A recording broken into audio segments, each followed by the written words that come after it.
Welcome, everyone who's just joining us. We are going to get started in just a minute. We're so glad you're here with us today, and just stay tuned. We'll be moving along in just a moment. All right, Carrie, whenever you're ready, I think we can get started. Good afternoon, everyone. My name is Dr. Lanisha Mako Ridley, and I am the co-project director for the New Jersey Family Engagement Hub. I want to thank you all for joining us this afternoon and thank Erica. Her workshops are always amazing. So just want to tell you a little bit about the hub. We're a centralized information hub about family engagement. We work with educators, families, and community-based organizations to create collaborations and build bridges around family engagement. We know that no one can do it on their own and it takes a village. So we work with these entities so that they can have the tools and strategies they need to work with our students to enhance their student success. We do this by providing in-person workshops and online webinar series, and also through empowering our youth to tell us what they need to be successful. And with that, I will turn it over to Erica. Again, thank you all for joining us this afternoon. Thank you so much, Lanisha. Okay, everyone. So, again, we're happy you're joining us today for Motivation That Lasts, Teaching Perseverance and Persistence.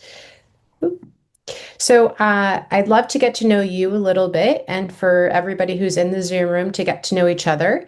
If you would not mind just jotting down where you're Zooming in from, how old are your students or your children, and then what role are you here representing as? Are you here as a parent? Are you here as an educator? And then if you are an educator, what role do you play? Are you a social worker? Are you a teacher? So I'll just hold the chat open for a moment. And if you could please enter in your information. I also just want to make sure everybody knows that if you're on a cell phone or if it's hard for you to enter into the chat, no worries at all. We're happy you're joining us. Yeah, so here we go. Okay, hello, parent of a young adult. Fantastic. Parent, 22-year-old. Oh, good. So that we have some adult children representing here. Thank you. Welcome.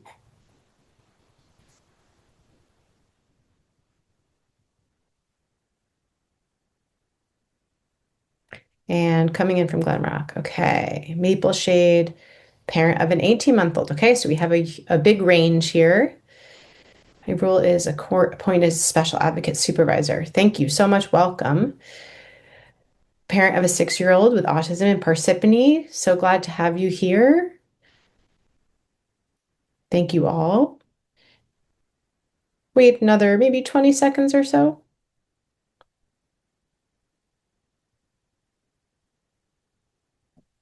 Okay. North Carolina, I think that is not a parent, but want to learn to lead. Fantastic. We're so happy you're here with us. Thank you for coming in from so far away. I'm going to keep moving along here, but if you have not entered your information in the chat and want to, we'd love to know a little bit about you. It also helps me to know if I'm speaking to a room full of educators, of parents, of both. So thank you and welcome. Just a little bit about me. My name is Erica Brenton, as I mentioned earlier, as Lanisha mentioned earlier. I have been in education for over 20 years now. I started off as a New York City public school teacher. And through that work, through teaching, I became very invested in a field called social emotional learning, which is all about emotional regulation, executive functioning, the topic we're talking about today, perseverance and persistence. And so I decided that that's what I wanted my specialty to be in. So I'm here representing SEL 4NJ along with the New Jersey Family Engagement Hub. And I bring information both to parents and for schools. So it looks like we have a nice mix of both here. I am zooming in from Montclair, New Jersey, and where I live with my family. I have two children, one in middle school and one in elementary school. So this work is interesting to me professionally, but also it's very personal, and I'll be sharing a lot of personal anecdotes along the way. So when you walk away today, I hope that you walk away with a few things. I'm going to introduce you to a framework where we can really understand the difference between perseverance and compliance. And so I'll go over those terms in a few minutes. Really helping children, students, or your children push through difficulty. So, how can we give them the tools and the resources to push through difficulty? We're going to talk about what we can do to celebrate the effort that children put into their work, not just their intelligence or not just their ability, but their effort. And then I'm going to provide you with some ready to use classroom. I said classroom strategies here, but also this is very, very useful for parents. So you can take this with you as well. I hope that this session is interactive. I'm going to put a lot out there, but I also hope that you will participate. I know you have lots of wonderful thoughts and ideas, and questions are welcome too. You can you're welcome to unmute yourself if you want to share out, or you can enter your thoughts into the chat. But I hope that you are, able to join us in participating today. So I'm going to start off with a quick anecdote, and I want you to just think about what this comes to mind as I'm sharing it. So when Thomas Edison was trying to invent the light bulb, he reportedly tested thousands of different materials for the filament. A reporter once asked him, "How did it feel to fail 1,000 times?" And Edison replied, "I didn't fail 1,000 times. Oops, my chat box is in the way. The light bulb was an invention with 1,000 steps." And so I'm curious to know from you all, if Edison had been a student in our classrooms today, how might we have interpreted those 999 attempts? What do you think? And you can feel free to unmute yourself, or you can feel free to enter into the chat box, and I'll repeat the question. If Edison had been a student in our classroom today, how might we have interpreted those 999 first attempts? Yep. A grade of an F. Yes, that is exactly what I was thinking too. What might we have interpreted from Edison? I can share a couple of ideas that I have. So maybe we would have thought that he wasn't trying hard enough. Maybe we would have thought that he wasn't understanding the material.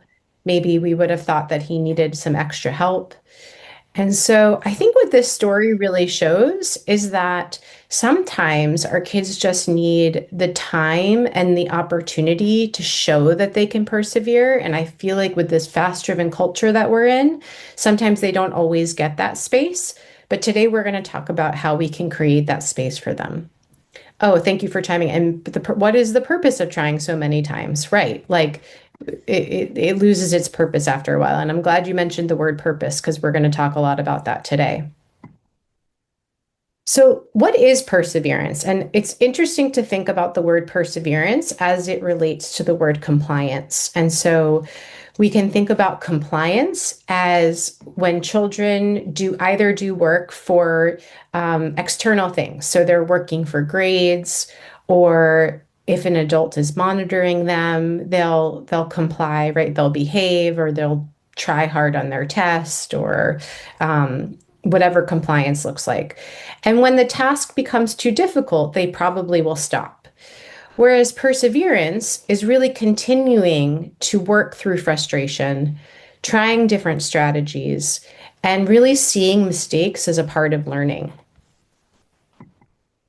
So I want you to think about a time that a child quit on something challenging.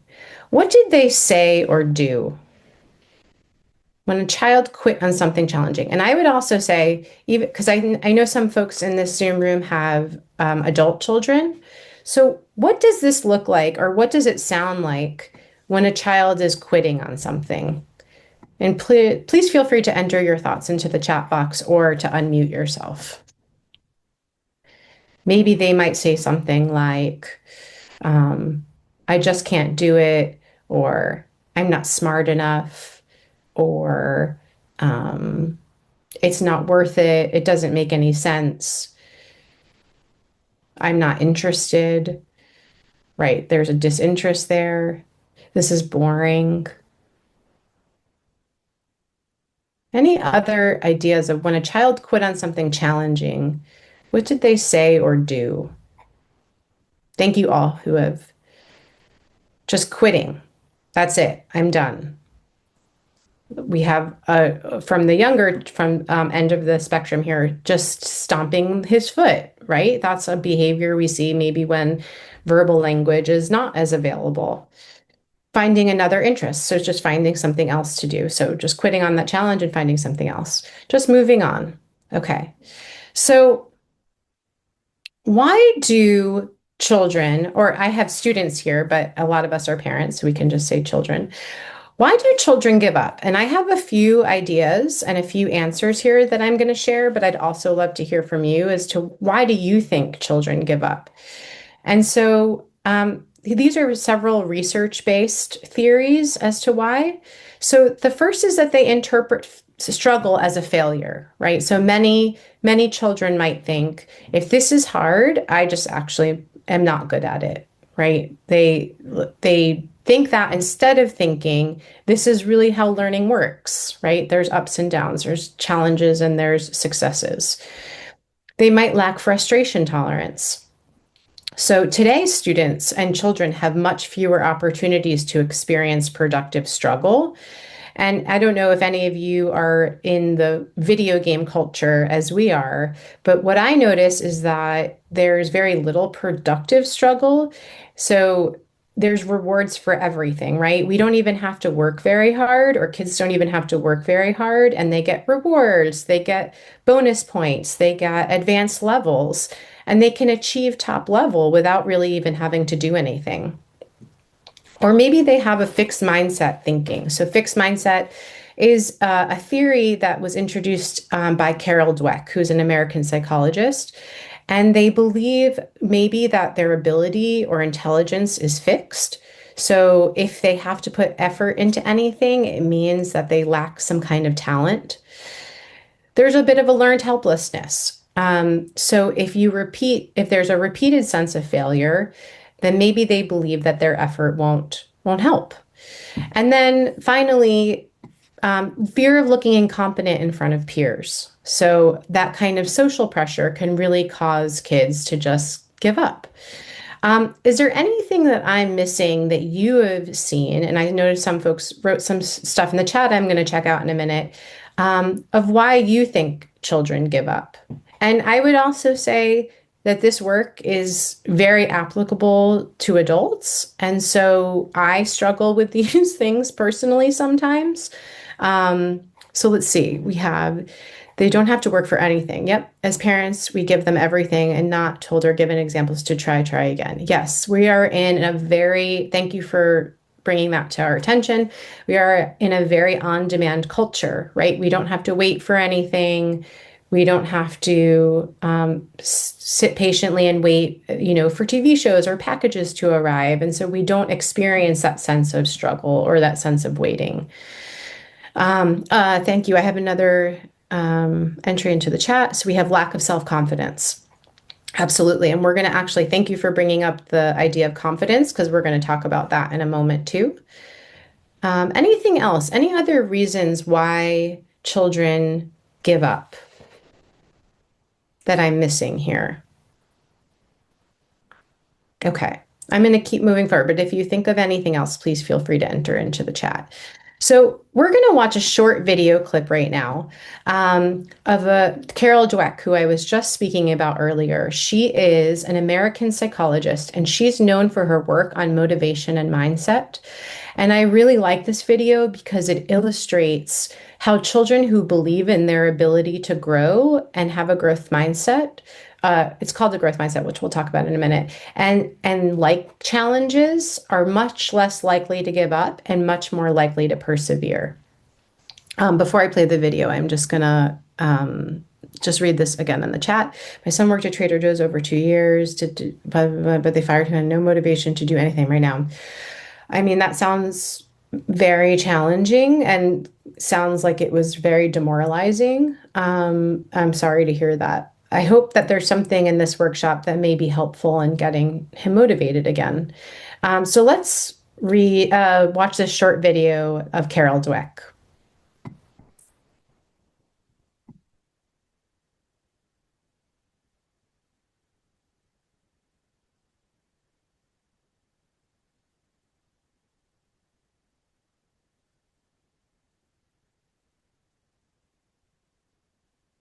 The power of yet.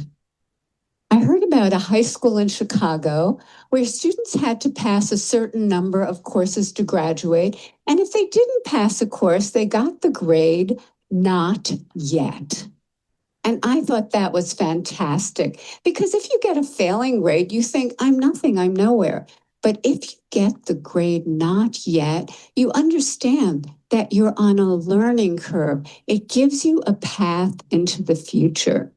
Not yet also gave me insight into a critical event early in my career, a real turning point.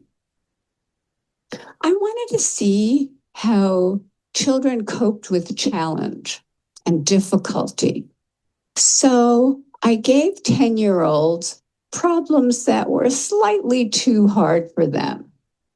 Some of them reacted in a shockingly positive way.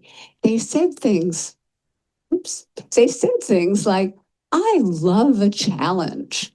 Or, I was hoping this would be informative. They understood that their abilities could be developed. They had what I call a growth mindset. But other students felt it was tragic, catastrophic. From their more fixed mindset perspective, their intelligence, their intelligence had been up for judgment and they failed. Instead of luxuriating in the power of yet, they were gripped in the tyranny of now. So what do they do next? I'll tell you what they do next. In one study, they told us they would probably cheat the next time instead of studying more if they failed a test. In another study, after a failure, they looked for someone who did worse than they did so they could feel really good about themselves. And in study after study, they have run from difficulty. Scientists measured the electrical activity from the brain as students confronted an error. On the left, you see the fixed mindset students. There's hardly any activity. They run from the error. They don't engage with it. But on the right, you have the students with the growth mindset, the idea that abilities can be developed. They engage deeply. Their brain is on fire with yet. They engage deeply. They process the error. They learn from it and they correct it. How are we raising our children? Are we raising them for now instead of yet? Are we raising kids who are obsessed with getting A's? Are we raising kids who don't know how to dream big dreams? Their biggest goal is getting the next A, or the next test score? And are they carrying this need for constant validation with them into their future lives? Maybe because employers are coming to me and saying, we have already raised a generation of young workers who can't get through the day without an award. Okay, so we're going to stop there. She's going to tell us what we can do, but we're going to actually talk about that together.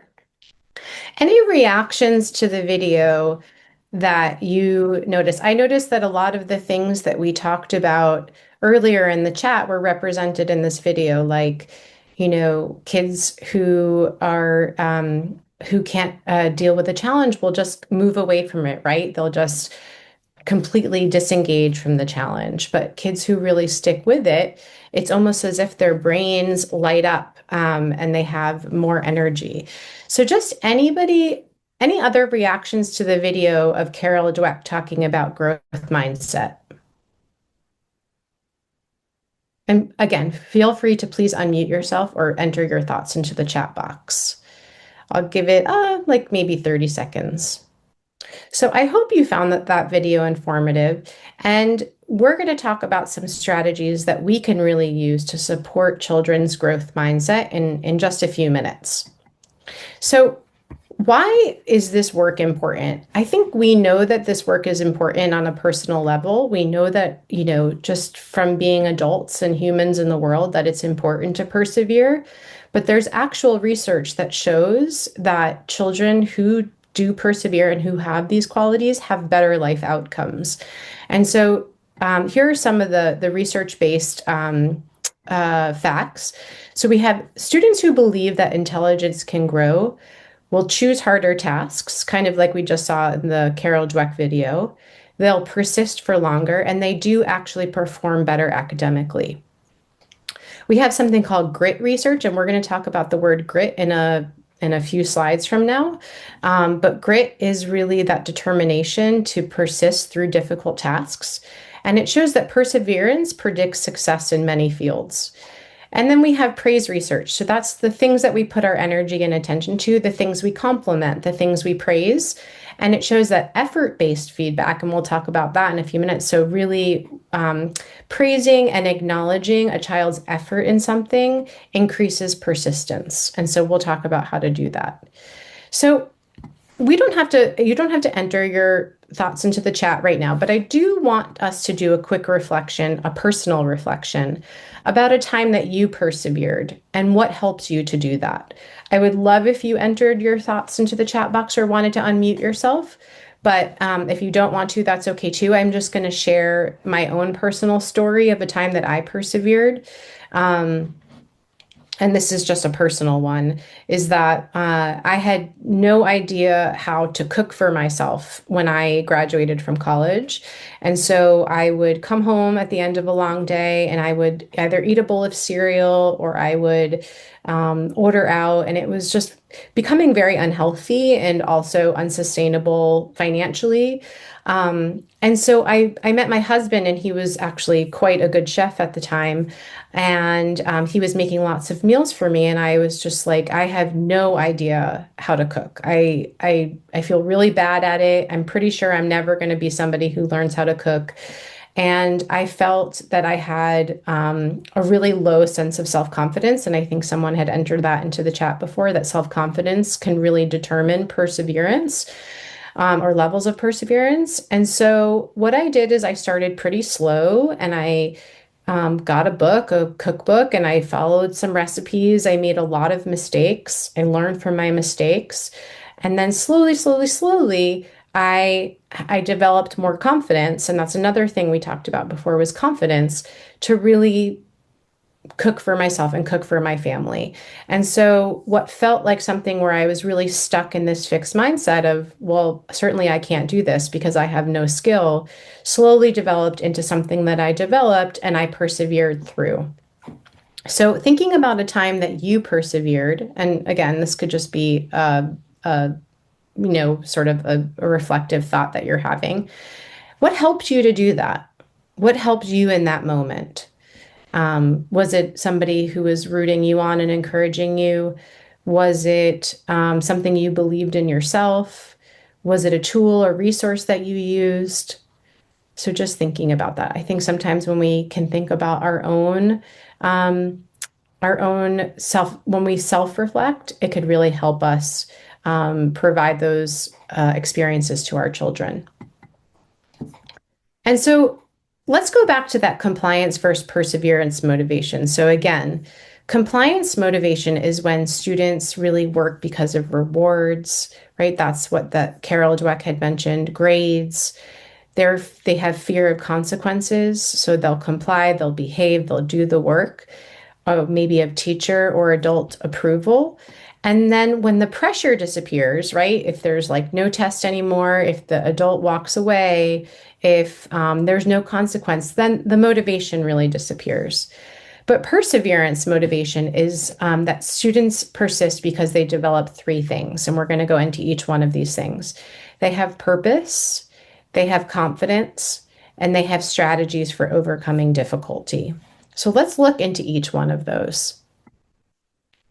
So purpose. Purpose is that children believe that their work really matters. And I think that someone had written in the chat before, what's the purpose of trying so many times, right? When they were feeling discouraged. So purpose is really important. Strategies. So children know what to do when they're stuck. And confidence. Students believe that they can improve. And so perseverance is really a combination of these three attributes: purpose, confidence, and strategies. And you really need to have all three available in order to have this sense of perseverance. So, for example, if this young girl who's playing the piano had no sense of purpose, she didn't know why she was playing the piano. Maybe her parents had told her to do it. She had that compliance motivation. Most likely, she wouldn't continue doing it because it wasn't coming from a purposeful sense of herself. Or maybe she lacked the confidence. And so, this little boy who's playing soccer, if he lacks confidence, and that's kind of what happened to me in my cooking with my own journey, I lacked a lot of confidence and I really needed to develop that in order to keep going. So we want children to believe that they can improve. And we'll get to how to do that in a moment. And then strategies. So, what to do when you're stuck. So, this little girl who's building those blocks, if she builds blocks one way, but doesn't have a strategy of figuring out another way, then most likely she's going to give up. And so we want to really provide those strategies to children. So perseverance is purpose and confidence and strategies. So let's say a student says, or a child says, I'm bad at math. What, in the chat, if you could just jot down the number, what do you think might be missing? Do you think it's purpose, confidence, or strategies? And you can actually think it's more than one. I think it might be more than one. But what do you think? If a student says, I'm bad at math, what could be missing? Purpose, confidence, or strategies? So we have a 3, 2 and 3, 2 and 3.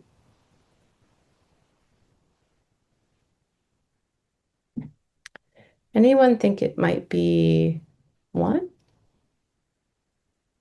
Okay, so I agree. I think it's also 2 and 3, right? So if somebody thinks that they're bad at something, most likely they're lacking the confidence to think that they're doing well, but most likely they're also lacking any kind of strategies to get better.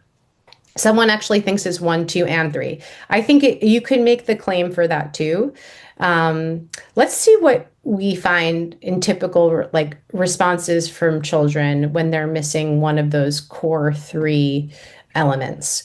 So if a child is lacking purpose, they might say, well, why are we even doing this?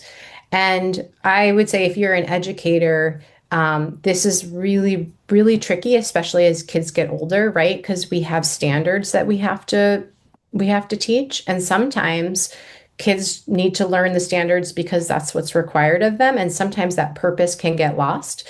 So I find when I'm working with middle school students, I have to really, really dig deep to help them to understand the purpose.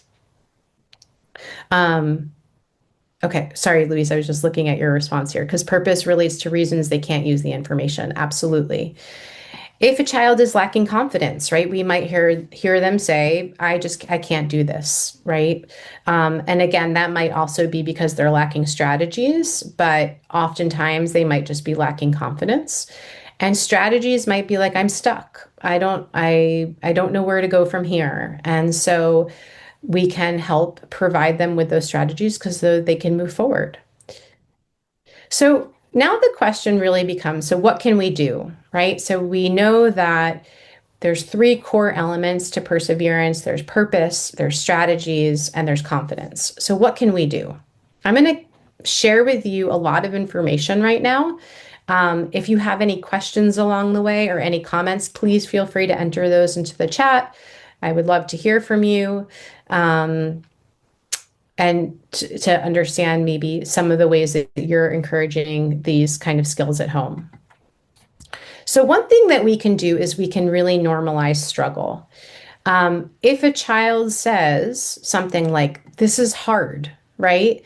And we can say to them, well, it is hard and it's a challenge and your brain is growing, right? So we can feel comfortable or start getting comfortable in the uncomfortable. And I don't know if you all feel this way, but to watch your child struggle is really hard. And I think someone had mentioned earlier in the chat that they were watching their child struggle with a job. And so that's something that I imagine when you have an older child can be really challenging. With younger children, just watching them struggle in anything is really hard. And sometimes we step in a little too quick. But if we can normalize that struggle and say, it's okay that you're struggling right now. Like, we're going to keep working on it and we're going to get smarter and our brains are going to grow from this. One really great activity that you could do if you are a classroom educator is you could have something called a favorite mistakes discussion. I love this one. So either you can share some of your own mistakes that you've learned from, and children can share in their own mistakes that they've learned from, or you could share famous people who have made mistakes and what those turned into. So, for example, the creator of the antibiotic penicillin was created by Dr. Alexander Fleming. When he left his petri dishes uncovered and mold grew, killing the bacteria, leading to the first antibiotic. Or post-it notes. Dr. Spencer Silver was trying to create a super sticky glue, but he made a really soft, reusable one instead. So you could study these mistakes. And then something else I really like to do is purposely make mistakes and have children correct you, as just a way of normalizing, like, we all go through this and we learn from it and we actually get better. If there are other ways that you try to normalize struggle, please feel free, to enter those ideas into the chat box. So this is the strategies part, right? What to do when you're stuck. And so I've created something here to use in classrooms, but if you're also a parent and your child is struggling with a certain skill, you could create your own checklist of, here are some steps that you could go through to get to the right spot. If they're struggling with, toilet training, or if they're struggling with reading or whatever it is, give them the strategies, right? And teach them to them. So if you're in a classroom, maybe a persistence toolkit could look like just rereading directions, trying a different strategy. This is a really great support for homework. Asking a peer, breaking the problem into smaller steps, or taking a short reset break. I really like this one that I've used a lot in elementary school, try 3 before me. And so the idea is that the strategy is you first ask yourself the question that you want to know, then you can ask a peer, then you may check a resource like a book or a workbook or something, or a video, and then you can ask me as the teacher. I think a lot of times kids, and I think someone had mentioned this in the chat before, come to an adult directly when something is wrong, right? Like, I don't know the answer. I need to know the answer, right? And that's really like what we're talking about with this on-demand culture. And so we want to provide them with the tools that they need, or the structures or support that they need. So when they are stuck, they can work through it on their own. And again, this is not easy. I feel like I fall into a trap often where I'm like sitting, helping my kid do their homework when I know they could do it on their own. But as much as we can, as possible, that we can provide them with these supports, I think better for them in the long run. So again, this is something that Carol Dweck talked about, or she was going to talk about in her What Do We Do Now? But we want to really think about praising a child's effort and strategy, and not just their intelligence or their talent. And so, and research shows that praising intelligence can reduce persistence. So instead, if a child comes home, let's say, with a really great grade on their paper, or they do something really well. Let's say my son is a soccer player. I sometimes say to him, like, great game, you played so good. And he actually has caught on to me, and he's just like, well, what's good about how I played, right? And so I need to be very specific with him. Or if a child comes home with a great grade, instead of saying, you're so smart, you got an A, we can really encourage and praise the effort it took to get there. So that strategy that you tried really worked. Or when you were doing your science lab, you kept trying different approaches and you finally found the one that that worked. Or when you took that math test, you didn't give up when it was too hard. You kept persisting. And the more that we pay attention to the effort and the strategy that kids use, and the more we praise that, the more they're likely to know that that's a positive behavior and to repeat that behavior. And so that's something that we can practice as adults is praising their effort and their strategy. Again, please feel free. I know I'm talking a lot and I'm going to take a break in a moment, but please feel free to enter any questions into the chat or any comments. And then finally, before I take a quick pause, we can help kids to, and we can design that productive struggle for them, right? So we can take them out of that instant reward video game culture and we can introduce them to challenges. We can live in a degree of uncertainty, right? Like, well, I'm not sure of the answer. What do you think the answer could be? Or maybe there's something that we can present to them that have multiple solutions and not just this one way of doing something.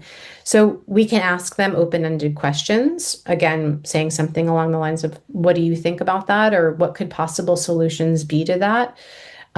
We can engage them in problem-based learning. So again, this is a bit more for educators, but instead of having multiple choice or worksheet culture, we can really give them a problem to meet over and to really think about.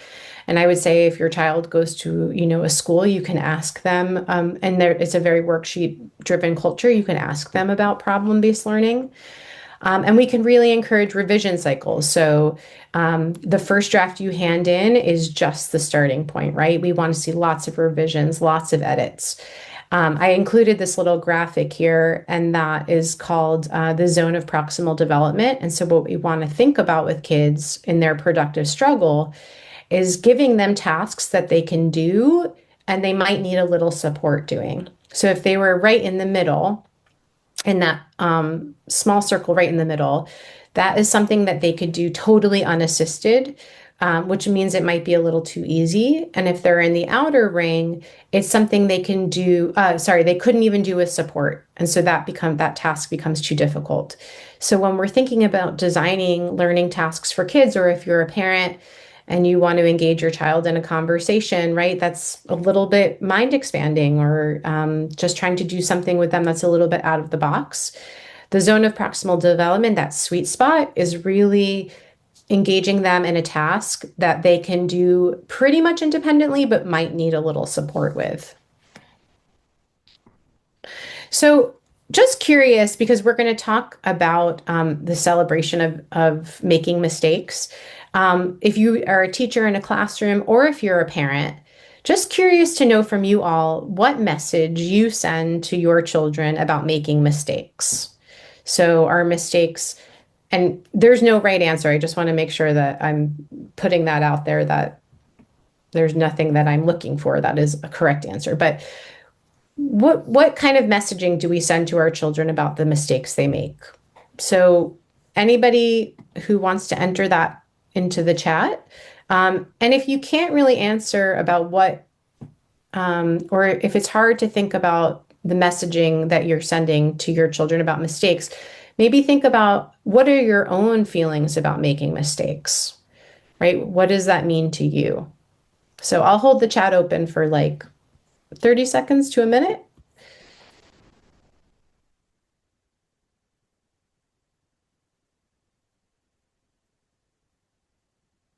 Thank you. We have somebody. I always tell my son to learn something from his mistakes and we process what could have been done differently. That's fantastic. So really being with him when he's making those mistakes and really processing that the aftermath of those, of what could have been done differently, is such a wonderful way of supporting children in that collaborative space together. Thank you for your thought, Marianne. Anyone else? How you talk about mistakes in your family, or any kind of messages that you send to your children or the children you work with?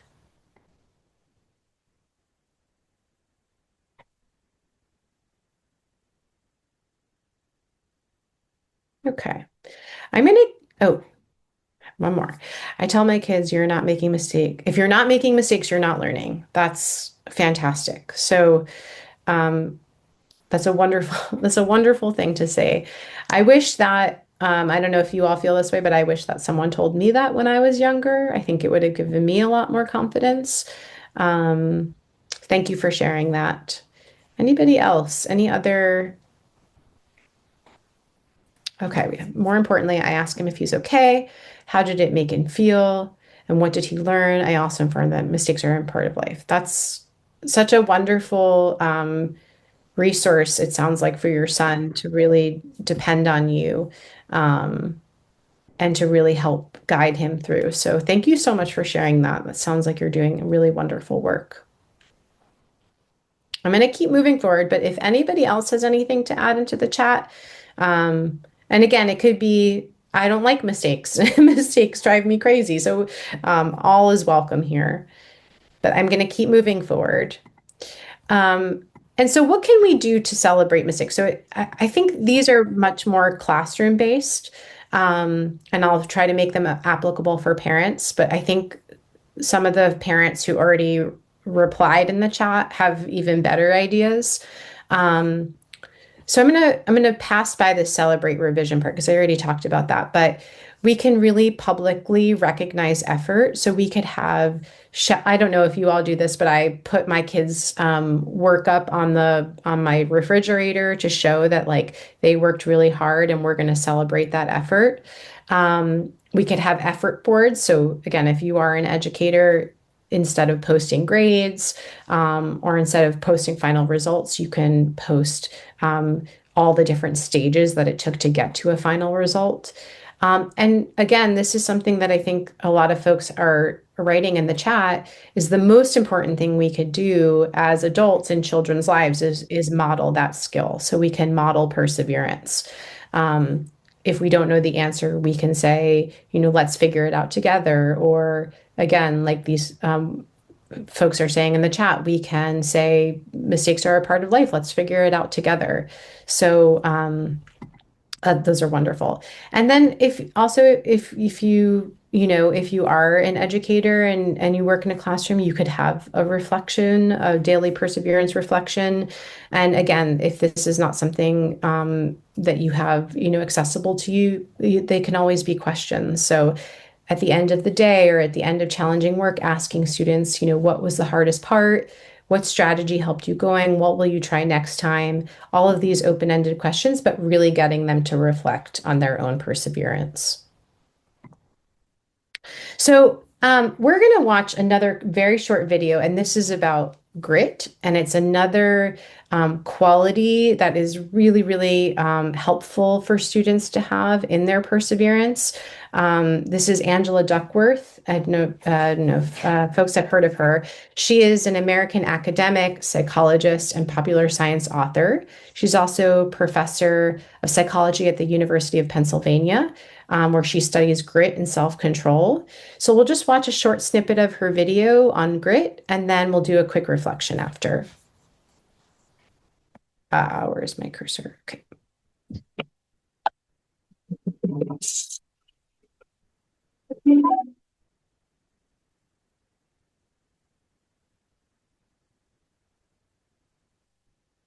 When I was 27 years old, I left a very demanding job in management consulting for a job that was even more demanding, teaching. I went to teach seventh graders math in the New York City public schools. And like any teacher, I made quizzes and tests. I gave out homework assignments. When the work came back, I calculated grades. What struck me was that IQ was not the only difference between my best and my worst students. Some of my strongest performers did not have stratospheric IQ scores. Some of my smartest kids weren't doing so well. And that got me thinking, kinds of things you need to learn in seventh grade math. Sure, they're hard. Ratios, decimals, the area of a parallelogram. But these concepts are not impossible. And I was firmly convinced that every one of my students could learn the material if they worked hard and long enough. After several more years of teaching, I came to the conclusion that what we need in education is a much better understanding of students and learning from a motivational perspective, from a psychological perspective. In education, the one thing we know how to measure best is IQ. But what if doing well in school and in life depends on much more than your ability to learn quickly and easily? So I left the classroom and I went to graduate school to become a psychologist. I started studying kids and adults in all kinds of super challenging settings. And in every study, my question was, who is successful here and why? My research team and I went to West Point Military Academy. We tried to predict which cadets would stay in military training and which would drop out. We went to the National Spelling Bee and tried to predict which children would advance farthest in competition. We studied rookie teachers working in really tough neighborhoods, asking which teachers are still going to be here in teaching by the end of the school year. And of those, who will be the most effective at improving learning outcomes for their students? We partnered with private companies asking which of these salespeople is going to keep their jobs and who's going to earn the most money. In all those very different contexts, one characteristic emerged as a significant predictor of success. And it wasn't social intelligence, it wasn't good looks, physical health, and it wasn't IQ. It was grit. Grit is passion and perseverance for very long-term goals. Grit is having stamina. Grit is sticking with your future, day in, day out, not just for the week, not just for the month, but for years, and working really hard to make that future a reality. Okay. I love Angela Duckworth. She has, if you want to continue to watch that TED Talk, she's fantastic. I'm just going to stop it for timing purposes. But what she defines grit as is passion and perseverance to achieve long-term goals. I want you to think of a student or a child or even an adult who has grit. So grit is passion and perseverance to achieve long-term goals. And what makes them stand out? So it could be your own child who has shown qualities of grit. It could be a child you work with. But just curious, and please feel free to enter your thoughts into the chat box. What makes this child stand out? I can give an example while you're putting your thoughts in the chat box. So my son is a very, very, very competitive soccer player. And I'm always amazed at how much persistence and perseverance he puts into his soccer. He goes to late night practices. He plays in the cold. He plays in the rain. When coaches yell at him, he keeps going. And I think it's because he has a lot of grit. He has this passion for the sport, and he is really persevering because he wants to become a professional soccer player, which I'm sure is not going to happen. But that's an example for me of somebody who really has grit, who really perseveres through the struggle. Anybody who has or can think of a child who demonstrates grit and what makes them stand out. And so if you are open to entering or putting that information to the chat box, we would love to know. Or maybe you could just think about it personally. I'll hold the chat box open for like 30 seconds or so.